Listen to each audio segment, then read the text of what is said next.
भोला नाम का एक आदमी रहता था। भोला का नाम जैसा वैसा ही उसका स्वभाव था।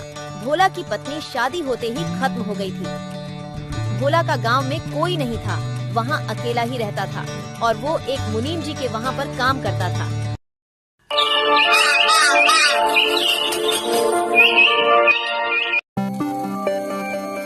अरे आज तो खाना पकाने के लिए लकड़ी खत्म हो गई। अब मुझे जंगल में जाकर लकड़ी काट कर लानी होगी।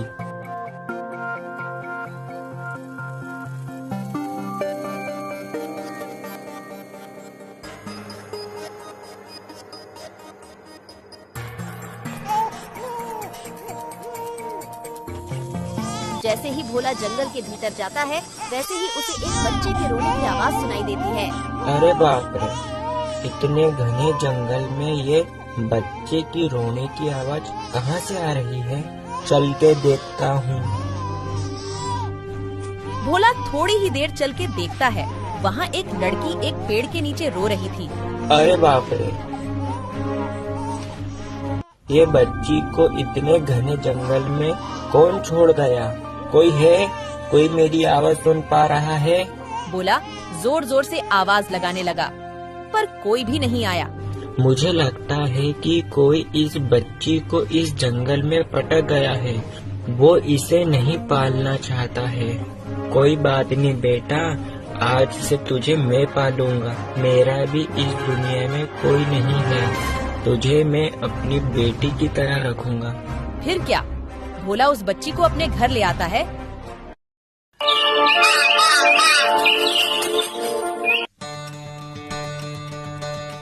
मेरी प्यारी बिटिया रानी, कितनी प्यारी है। ऊपर वाले ने तुझे केवल मेरे लिए भेजा है। मेरा भी इस दुनिया में कोई नहीं है।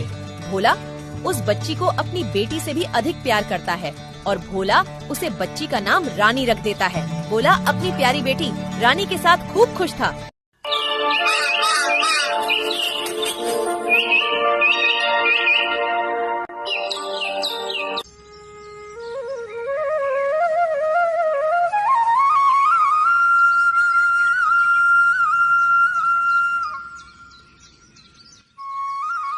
रानी बिटिया खूब बड़ी हो गई थी और वहाँ घर का सारा काम संभालने लगी थी।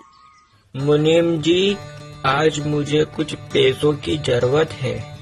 अरे भोला राम, तुम्हें पैसों की ऐसी क्या जरूरत आन पड़ी?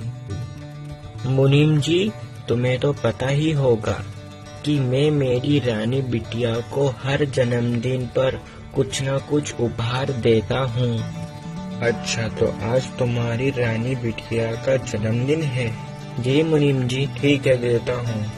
वैसे भोला राम, तुम्हारी बिटिया अब तक तो खूब बड़ी हो गई है, तो उसकी शादी के बारे में कुछ सोचा या नहीं?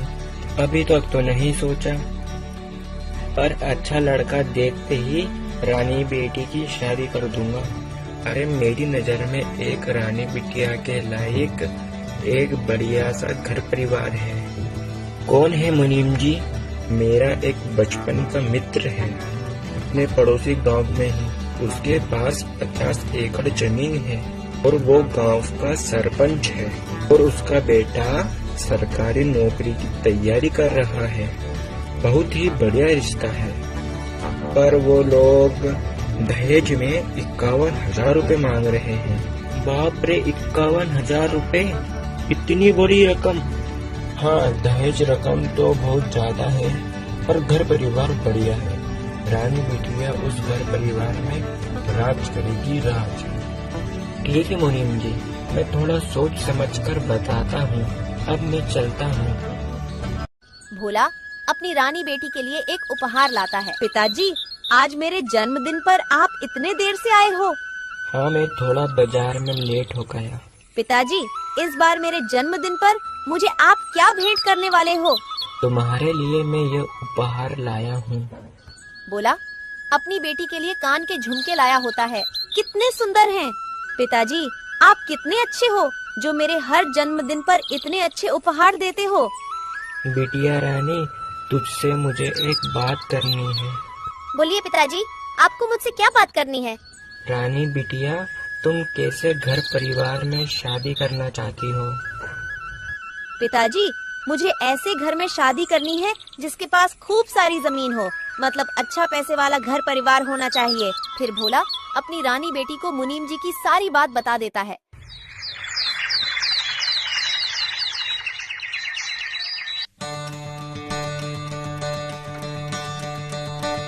मालिक, मैं अपनी जमीन बेचना चाहता हूँ। कोई खरीदता है तो मुझे बताना। क्या हुआ भोला राम, तुम्हें कौन सी परेशानी आन पड़ी जो तुम अपनी जमीन बेचने को तैयार हो गए? मुनीम जी, जो कल आपने रिश्ता बताया था वो मेरी रानी बेटी को पसंद आया, तो मुझे दहेज के लिए 51,000 रुपया चाहिए।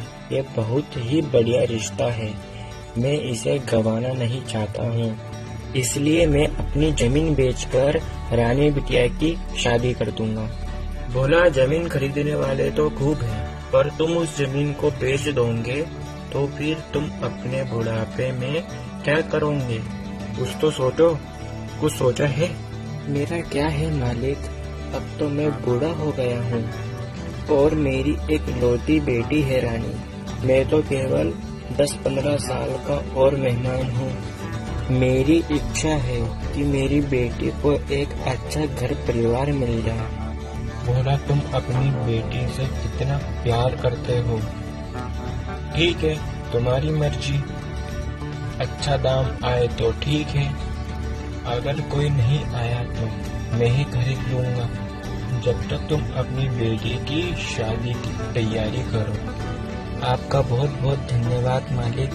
अब कल ही ज्ञानी जी को भेजकर वो रिश्ता पक्का करता हूँ। भोला अपनी जमीन बेचकर अपनी बेटी की शादी बहुत ही धूमधाम से करवा देता है।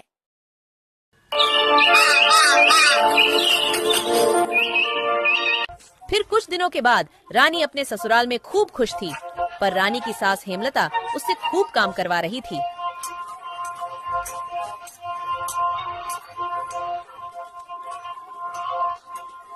और भोलाराम, तुम्हारी बेटी से तुम्हारी बात हुई? मालिक, अभी तो नहीं हुई, पर मैं आज उससे मिलने उसके घर जाऊंगा। अच्छा, तो तुम आज तुम्हारी बेटी से मिलने जाओगे? ठीक है, मैं भी तुम्हारे साथ चलता हूँ। लगे हाथ मैं भी अपने बचपन के मित्र से मिल लूंगा। भोला और मुनीम जी रानी से मिलने के लिए रानी के ससुराल निकल जाते हैं। इस लड़की से तो जरा भी सही से काम होता ही नहीं है। मेरे बेटे के तो भाग्य ही खराब है जो यह गवार लड़की से शादी हो गई।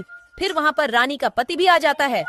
क्या हुआ माँ, इतनी जोर जोर से क्यों चिल्ला रही हो? मुझसे क्या पूछता है, अपनी गवार पत्नी से ही पूछ। तुमने ऐसा क्या किया जो माँ इतनी जोर जोर से चिल्ला रही है? मैंने तो कुछ भी नहीं किया, जो काम मम्मी जी ने बताया वह मैंने सारा कर दिया। मम्मी तो मुझे वे बजा ही चिल्ला रही हैं और मुझसे कह रही थी कि मेरे बेटे का भाग्य कैसा है जो इस लड़की से शादी हो गई। क्या गलत कह रही है माँ? माँ ठीक ही तो कह रही है। मैंने तो सोचा पिताजी के मित्र कोई बड़े घर में मेरा रिश्ता करवाएंगे। यहाँ तो एक झोपड़ी वाली से रिश्ता हो गया। जब मैं गरीब थी तो तुम मुझसे शादी के लिए हाँ क्यों कहा? मेरी माँ से मुँह चलाती है, रुक। जी, मुझे क्या पता था कि तुम लोग इतने नीच होंगे। मैं तो सोचा कि किसी गरीब की बेटी आएगी तो सुख पाएगी, पर यहाँ का तो राग ही अलग है। मैंने मेरी बेटी कितने प्यार से पाली थी, इसकी शादी के लिए मैंने अपनी सारी जमीन बेच दी। चिंता मत करो भोला, यह रिश्ता तुम्हें मैंने ही बताया था। तुम्हारी जमीन मैंने खरीदी थी, मैं तुम्हें तुम्हारी जमीन लौटा दूंगा। नहीं मुनीम जी, तुम्हारी इसमें क्या गलती है? चल, तू अब इस घर में 1 मिनट भी नहीं रुकेगी। चल मेरे साथ।